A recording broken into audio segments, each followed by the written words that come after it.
+9 আমরা আজকে সাউন্ডের প্রতিফলন এই ব্যাপারটা বুঝবো এবং এই প্রতিফলনের কি কি ব্যবহার আছে সেই ব্যবহারগুলো খুব ডিটেলসে আলোচনা করব। ভিডিওটা কিন্তু একটু বড় হবে, তাই মন দিয়ে প্রথম থেকে শেষ পর্যন্ত দেখবে এবং প্রয়োজন মতো তোমরা বোর্ড থেকে নোটস নেবে। ওকে, তো স্টুডেন্টস, শব্দের প্রতিফলন ব্যাপারটা কি? প্রতিফলন ব্যাপারটা হচ্ছে শব্দ ধরো আসছে, এসে সামনে কোনো একটা বাধা পেলো, শব্দ আসছে সামনে কোনো একটা বাধা পেলো, বাধা পেয়ে সেখানে ধাক্কা খেয়ে আবার আগে যে মাধ্যম থেকে আসছিল সেই মাধ্যমে ফিরে গেল, অর্থাৎ পুনরায় তার আগের মাধ্যমে ফিরে গেল। এই ঘটনাটাকে বলা হচ্ছে প্রতিফলন। আলোর প্রতিফলন যেমন হয়, শব্দেরও প্রতিফলন হয়। তাহলে আলোর প্রতিফলনের ক্ষেত্রে কি হয়, চকচকে একটা প্রতিফলক তোমার দরকার, কিন্তু শব্দের প্রতিফলনে চকচকে কোনো প্রতিফলক দরকারই নেই। খসখসে একটা ফালতু দেওয়াল, তাতেও কিন্তু সুন্দরভাবে শব্দ প্রতিফলিত হতে পারে। এই ব্যাপারটা তোমাকে একটু বুঝে নিতে হবে যে আলোর প্রতিফলন আর শব্দের প্রতিফলনের মধ্যে কি ডিফারেন্স রয়েছে, সেটা একটু বোঝো তুমি আগে। আলোর ক্ষেত্রে তরঙ্গ দৈর্ঘ্যগুলো হচ্ছে ছোট, খুব কম দৈর্ঘ্যের তরঙ্গ হচ্ছে আলোর। সেই ছোট ছোট তরঙ্গ দৈর্ঘ্যগুলো যখন খসখসে দেওয়ালে পড়ে, এই খসখসে দেওয়ালের ওই খাঁজের মধ্যেই কিন্তু তরঙ্গ দৈর্ঘ্যটা আটকে পড়ে, সে আর ঠিক মতো ফিরে আসতে পারে না বা বিক্ষিপ্ত ভাবে ভিন্ন দিকে ফিরে যায়। সেই রকম ভালো প্রতিফলন হয় না। সেটাই যখন চকচকে আয়নার মধ্যে পড়ে আলো, তখন সেটা কিন্তু সুন্দরভাবে আমি ডিরেকশন দিয়ে দিতে পারি। অর্থাৎ একটা আলো আয়নায় পড়লো, এবার আমি সেই আলোটাকে কারো হয়তো চোখে ফেলতে চাইছি, তাহলে আয়নাটাকে সেইভাবে ঘুরিয়ে আমি তার চোখে ফেলে দিতে পারি।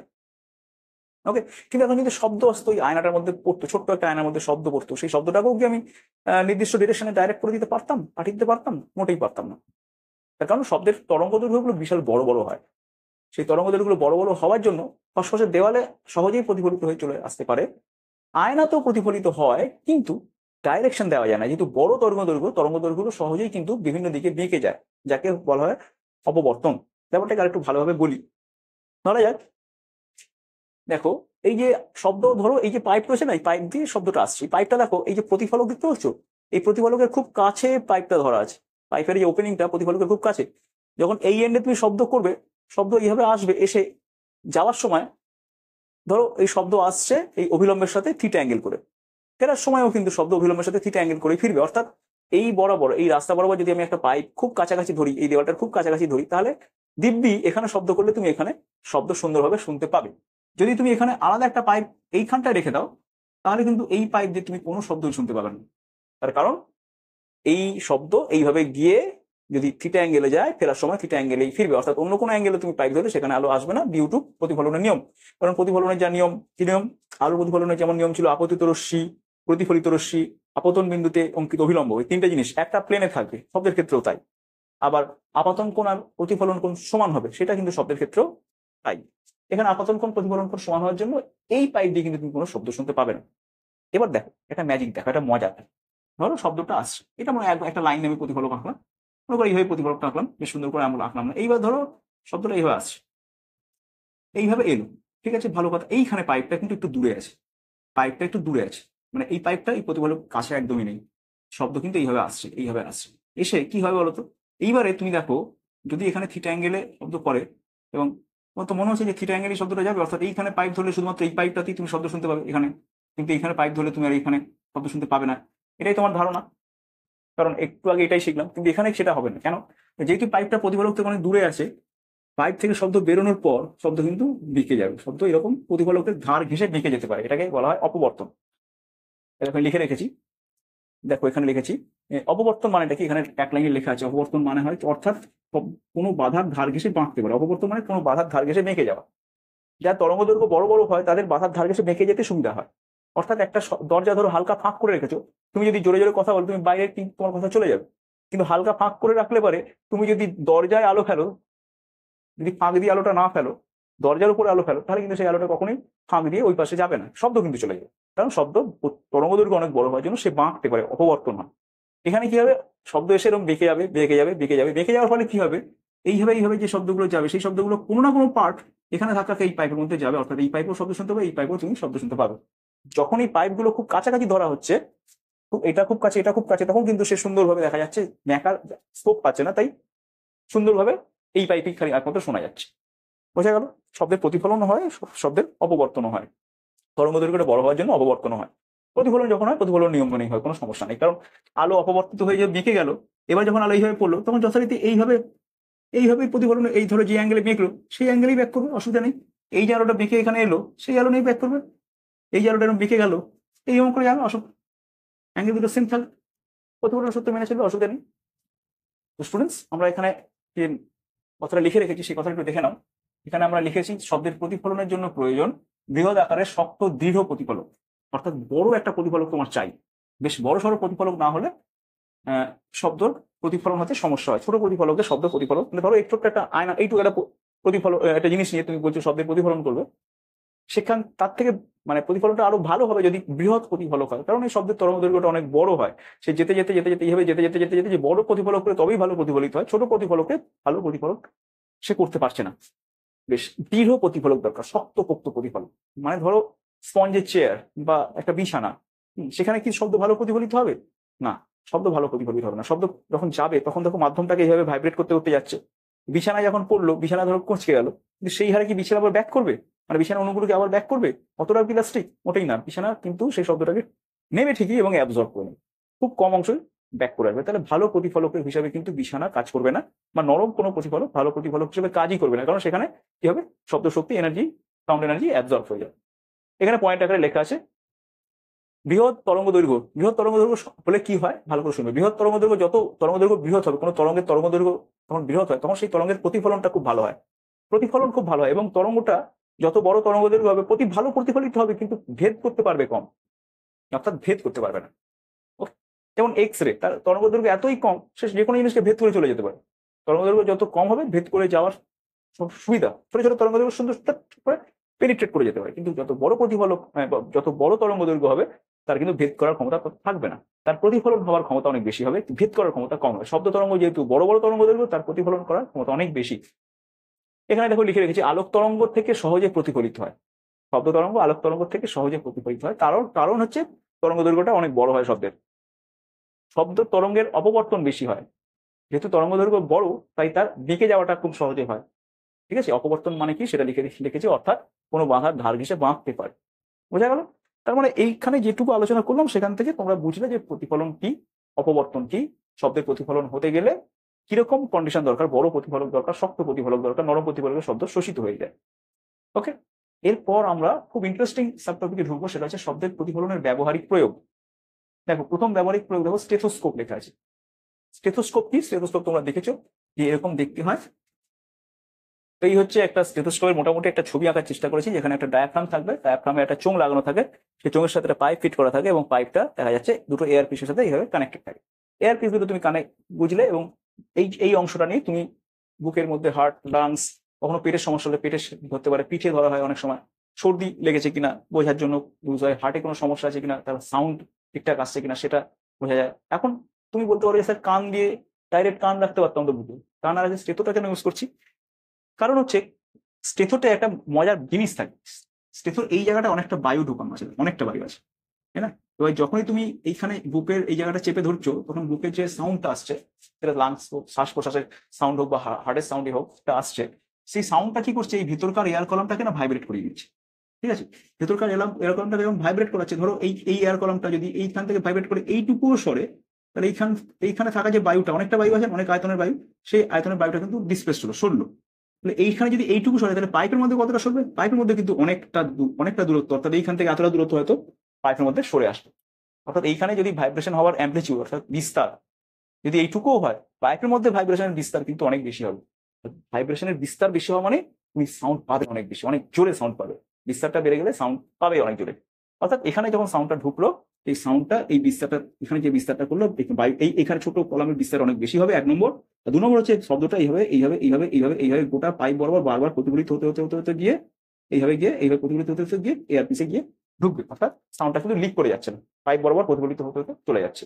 অর্থাৎ সুন্দরভাবে এয়ার পিসে সেই সাউন্ড তুমি পেয়ে যাচ্ছ, এবং হাই অ্যাম্পলিটিউড ওয়ালা সাউন্ড পাচ্ছ, যেটা থেকে তুমি ভালো করে অ্যানালিসিস করতে পারছো সাউন্ডগুলো। বোঝা গেল?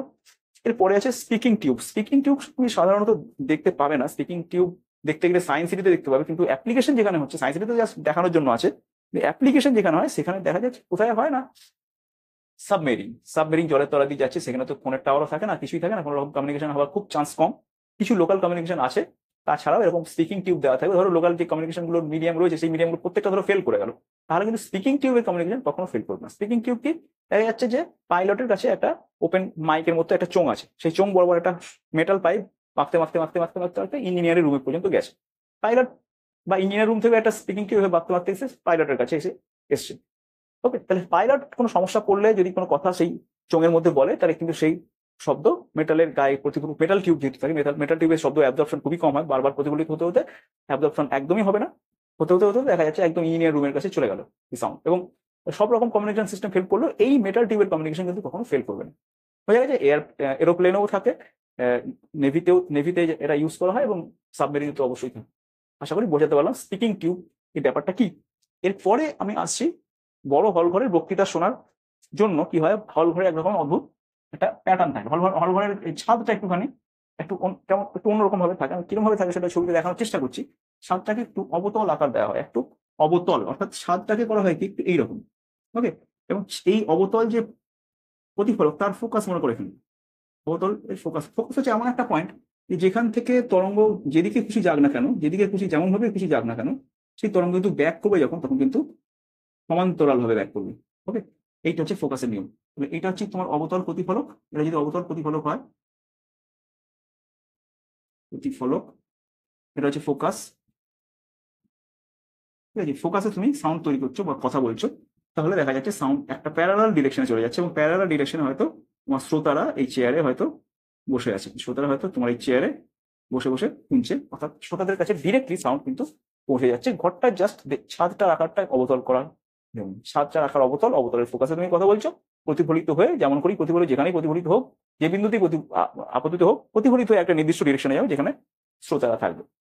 অর্থাৎ বোঝা গেল যে বড় হলঘরের বক্তৃতা শোনার জন্য কি ব্যবস্থা করা হয়। এরপরে 4 থেকে 8 পর্যন্ত যে অ্যাপ্লিকেশনগুলো এখানে লেখা আছে, সেই অ্যাপ্লিকেশনগুলো দেখো কি কি লেখা আছে।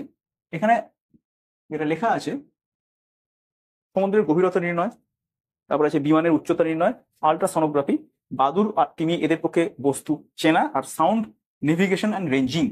এই কটা অ্যাপ্লিকেশন আছে, কিন্তু এটাও মাথায় রাখতে হবে এই অ্যাপ্লিকেশনগুলোর জন্য যে ধরনের সাউন্ড ইউজ করা হয় সেটা কিন্তু আল্ট্রাসনিক সাউন্ড। আগে যে 3টে পয়েন্ট আমি বললাম, যে 3টে ব্যবহার বললাম, সেখানে যে সাউন্ড ইউজ করা হচ্ছে সেটা সনিক সাউন্ড। অর্থাৎ সনিক সাউন্ড মানে জানো 20 থেকে 20 হার্জ ফ্রিকোয়েন্সির মধ্যে যে সাউন্ডগুলো, যেগুলো মানুষ শুনতে পায়, মানুষ শুনতে পাবে, তাদেরকে আমরা সনিক সাউন্ড বা শ্রবণযোগ্য শব্দ বলি। শ্রবণযোগ্য শব্দের জন্য 3টে অ্যাপ্লিকেশন, আর যেগুলো হাই ফ্রিকোয়েন্সি, শোনা যায় না, মানে মানুষ শুনতে পায় না, সেই ফ্রিকোয়েন্সি অ্যাপ্লিকেশনে 4টে, এই 5টা অ্যাপ্লিকেশন আছে। প্রথমে আমি সমুদ্রের গভীরতা নির্ণয় কি করে করা হয় বলি, আর কেন আল্ট্রাসনিক সাউন্ড ইউজ করা হচ্ছে সেটাও তোমাদের জানতে হবে।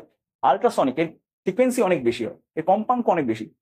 যে তরঙ্গের কম্পাঙ্ক অনেক বেশি হয়, সেই তরঙ্গের এনার্জি অনেক বেশি হয়। এনার্জি বেশি হলে সেই তরঙ্গের ক্ষয়, অ্যাটেনিউয়েশন খুব কম হয়। অর্থাৎ মাধ্যমের মধ্যে দিয়ে যখন যাবে, কম্পাঙ্ক অনেক বেশি হওয়ার জন্য তার কিন্তু শক্তির ক্ষয় অনেক বেশি হয়, সে অনেকক্ষণ বেঁচে থাকতে পারে, মানে তরঙ্গটা অনেকক্ষণ স্টে করে। এই ধরনের কাজ করতে গেলে দেখ, সমুদ্রের গভীরতা মানে বিরাট গভীরতা, বিমানের উচ্চতা মানে অনেক উচ্চতা, আল্ট্রাসনোগ্রাফি খুব প্রিসিশন দরকার, আর বাদুড়া তিমি এদেরও খুব প্রিসিশন দরকার। এই যে সাউন্ড নেভিগেশন অ্যারেঞ্জিং, এই সমস্ত কাজের জন্য কিন্তু তোমার এমন একটা শব্দ দরকার যেটা তুমি হয়তো শুনতে পাও না, কিন্তু তোমার কাছে তো সেই শব্দটা জেনারেট করার মেশিনও আছে, আর সেই শব্দটাকে রিসিভ করে অ্যানালিসিস করার মেশিনও আছে। অর্থাৎ সেই শব্দটাকে ডিটেক্ট করতে পারে এমন মেশিন তোমার আছে, এবং সেই শব্দটাকে জেনারেট করতে পারে এমন মেশিনও তোমার থাকতে হবে। এই দুটো মেশিন তোমার আছে, তাই তোমার শোনার কোনো প্রয়োজন নেই, ওই দুটো মেশিনই তোমার কাজ করে দেবে। এবং এই শব্দ শোনা না গেলেও এর সবথেকে ভালো যে পজিটিভ ব্যাপার সেটা হচ্ছে এই শব্দটার শক্তি অনেক বেশি হওয়ার জন্য, এই ধরনের শব্দের শক্তি অনেক বেশি হওয়ার জন্য এই শব্দগুলো সহজে ক্ষয়প্রাপ্ত হয় না, সহজে অনেক দূর পর্যন্ত গেলেও এদের কিন্তু ক্ষয় হয় না। ওকে, বেশ, এরপরে আমরা দেখে নিই কি করে এটা কাজ করে। তোদের সমুদ্রের গভীরতাটা আমি দেখে নিই। ধরো সমুদ্রের গভীরতা নির্ণয় করা আছে, এই ধরো সমুদ্রের তল, এখানে একটা জাহাজ মনে করা আছে, ঠিক আছে, এইখানে একটা কি আছে, ট্রান্সমিটার আছে টি, এখানে একটা রিসিভার আছে। এই জাহাজে বেশ লম্বা জাহাজ, ওকে, ট্রান্সমিটার রিসিভার। কি করা হবে, এখান থেকে আল্ট্রাসনিক সাউন্ড জেনারেট করা হবে। আল্ট্রাসনিক সাউন্ড জেনারেট করার সাথে সাথে এই সাউন্ডটা স্ট্রেট এদিক দিয়ে চলে যাবে, ঠিক আছে। এটা জল আছে মনে করো, পুরোটা জলের তলায় আছে, জলের মধ্যে সাউন্ডের ভেলোসিটি তুমি ধরে নাও ভি ধরে নাও, যার ভ্যালু 1500 মিটার পার সেকেন্ড। যাই হোক, তো এইখান থেকে এখানে যেতে যে টাইমটা লাগলো, এখানে সাউন্ড জেনারেট করলো আর এখানে সাউন্ড রিসিভ করলো, যে টাইমটা লাগলো সেই টাইমটা মনে করো T1 টাইম লেগেছে। সেই টাইমটাকে ডিটেক্ট করা যাবে, কারণ কোনোটাই ম্যানুয়ালি হয় না, বা কোনোটাই তুমি করবে না, প্রত্যেকটা যন্ত্র করবে। এই ট্রান্সমিট করার সাথে সাথে তরঙ্গটা ট্রান্সমিট করলাম এই টাইমে, রিসিভ হলো এই টাইমে, দুটো টাইম ডিফারেন্টলি এরা মেজার করতে পারবে। তো দুটো টাইমের ডিফারেন্স করলেই কতটা টাইম লাগলো জানা যাবে। এরপরে কি হবে, আরেকটাও শব্দ, একটা তো স্ট্রেট চলে গেল, আরেকটা শব্দ এখান থেকে রিফ্লেক্ট হয়ে এখানে আসবে। রিফ্লেক্টর এখানে আসবে, এখানে রিফ্লেক্টর এখানে আসবে, ঠিক আছে, জলের মধ্যে দিয়ে এখান থেকে এখানে এলো, গিয়ে এবার এখানে গেল, তাতে মনে করো টাইম লাগলো T2, এখান থেকে এখানে গিয়ে এখানে যেতে টাইম লাগলো T2। ওকে, আর এখানে এর মিড পয়েন্টটা আমি নাম দিয়ে দিলাম ডি, এইভাবে আমি যোগ করলাম ডি ও, এটা হচ্ছে গভীরতার ডেপথ, ডি ধরলাম। ওকে, তাহলে একটু দেখো খেয়াল করে, টি আর, টি থেকে আর পর্যন্ত কত হবে, কারণ শব্দের বেগ তো ভি, এখান থেকে এখানে যেতে টাইম লেগেছে T1, তাহলে টি আর এর দূরত্ব কি হবে, টি আর এর দূরত্ব হচ্ছে VT1। তাহলে টিডির দূরত্ব কত, টিডির দূরত্ব হবে VT1/2। আবার দেখো এইখান থেকে এখানে হয়ে আবার এখানে গেছে, অর্থাৎ এখানে TOR, TOR এই গোটা রাস্তাটা কত হবে, তোমার টাইম লেগেছে T2, অর্থাৎ শব্দের বেগ ভি, তাহলে VT2 টাইম লেগেছে। ওকে, তাহলে তুমি বলো টি থেকে ও, তো এই রাস্তাটা কত, টিও কত, টি হচ্ছে VT2/2, কারণ এই গোটাটা যদি VT2 হয় তাহলে এটা হবে বাই 2 হবে। তো ডি কত হবে, পিথাগোরাসের নিয়ম অনুযায়ী এটা হচ্ছে লম্ব স্কোয়ার প্লাস ভূমি স্কোয়ার, ভূমিটা হচ্ছে টিডি স্কোয়ার, বলতে বোঝাচ্ছে এইটা square, that is V square T1/4 is equal to হচ্ছে অতিভুজের স্কোয়ার, অতিভুজ মানে টিওটা কত আছে, ভি স্কোয়ার T2/4। তাহলে এখান থেকে ডি খুব সহজেই পাওয়া যাচ্ছে, সেটা হচ্ছে ভি, এটা এটা এর পাশে চলে গেল, V²/4 কমন নেবে, তো রুট করলে পরে V/2 হয়ে যাবে, এটা √T2² মাইনাস T1²। এই হলো তোমাদের গভীরতা বেরিয়ে গেল। তো এইভাবে তুমি সমুদ্রের গভীরতা নির্ণয় করবে। এরপরে তুমি দেখো বিমানের উচ্চতা কিভাবে নির্ণয় করতে হয় সেটাও তোমাদের দেখিয়ে দিচ্ছি আমি।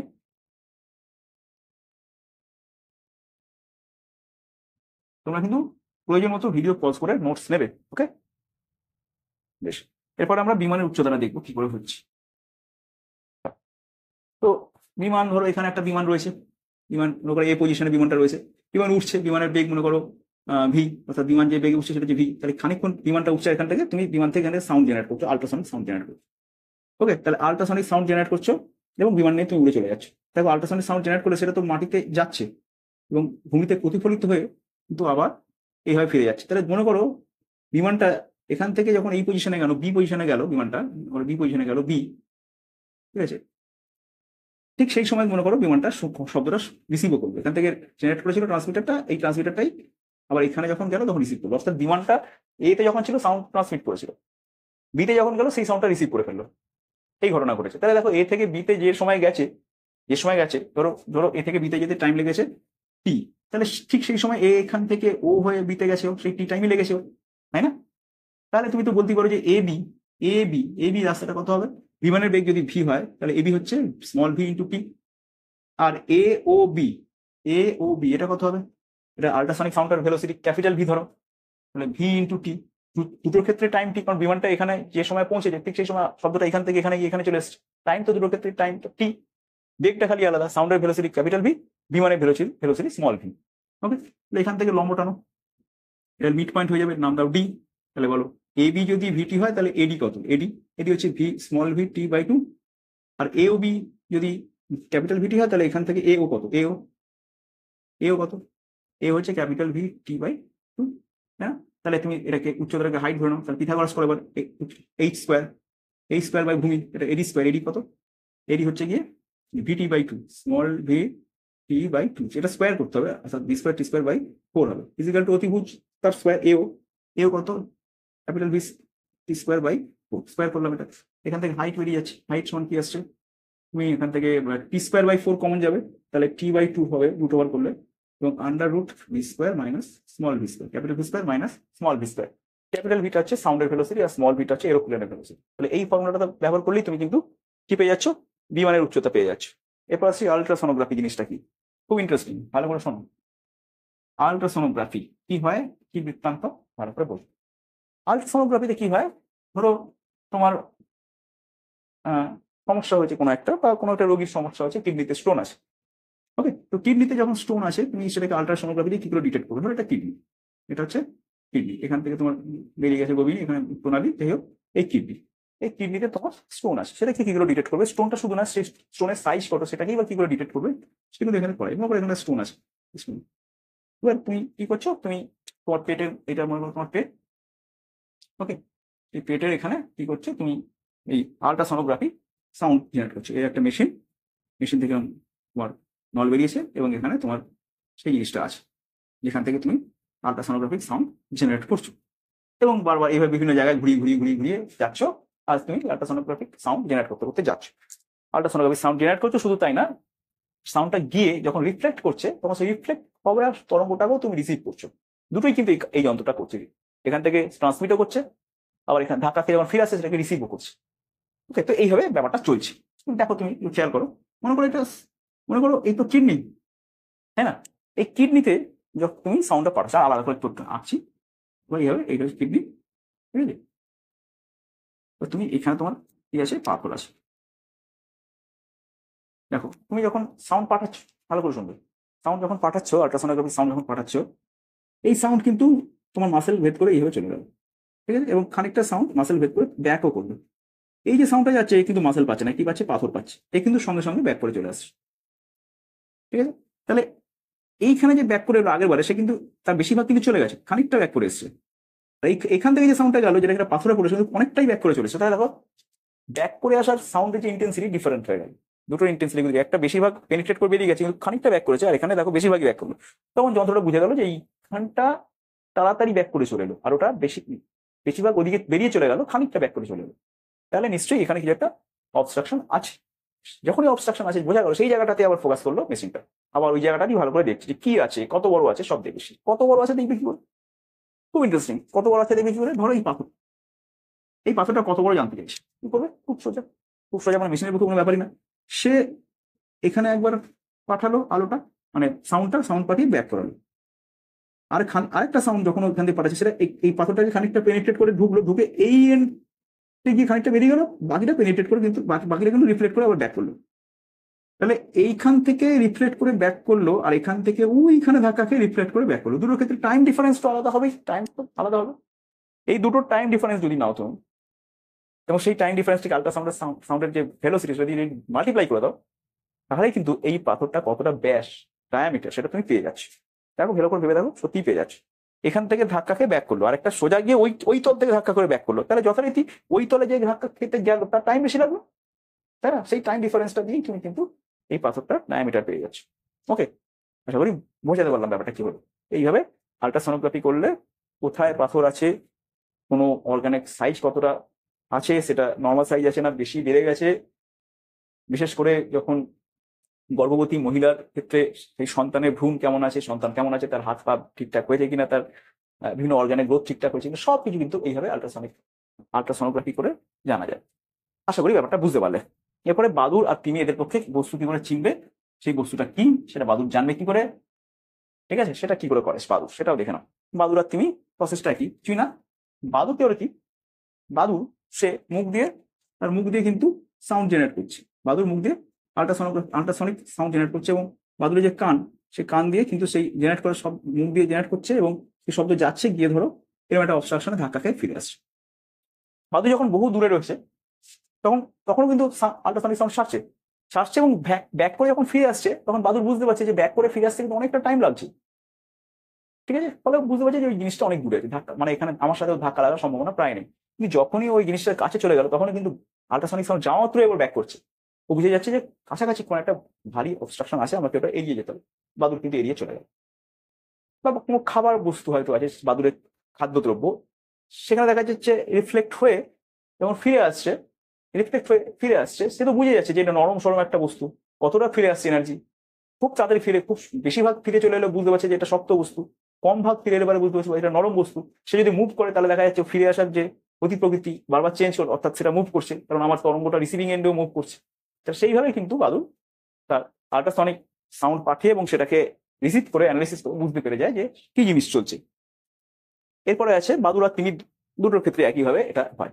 এরপরে রয়েছে সাউন্ড নেভিগেশন অ্যান্ড রেঞ্জিং, এটাও একই ব্যাপার। সাউন্ড সোনার বলা হয় এক কথায়, SONAR, সাউন্ড সাউন্ডের SRO আর NAR, সোনার।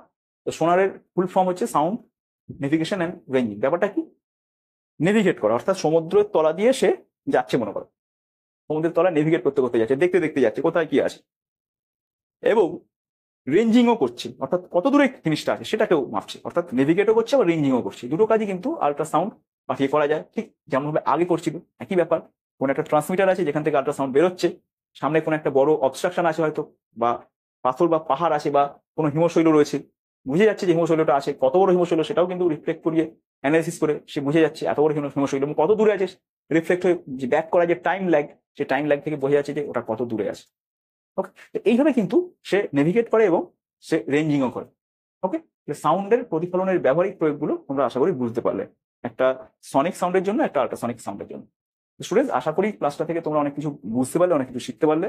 যারা নতুন ভিউয়ার তারা অবশ্যই চ্যানেলটা সাবস্ক্রাইব করে রাখো। যদি ভিডিওটা ভালো লেগে থাকে তাহলে অবশ্যই একটা লাইক করো এবং বন্ধুদের কাছে ভিডিওটা শেয়ার করো। ওকে, দেখা হচ্ছে নেক্সট ভিডিওতে। নেক্সট ভিডিওতে কিন্তু আমরা ইকো অর্থাৎ প্রতিধ্বনি এটা নিয়ে আমরা আলোচনা করবো।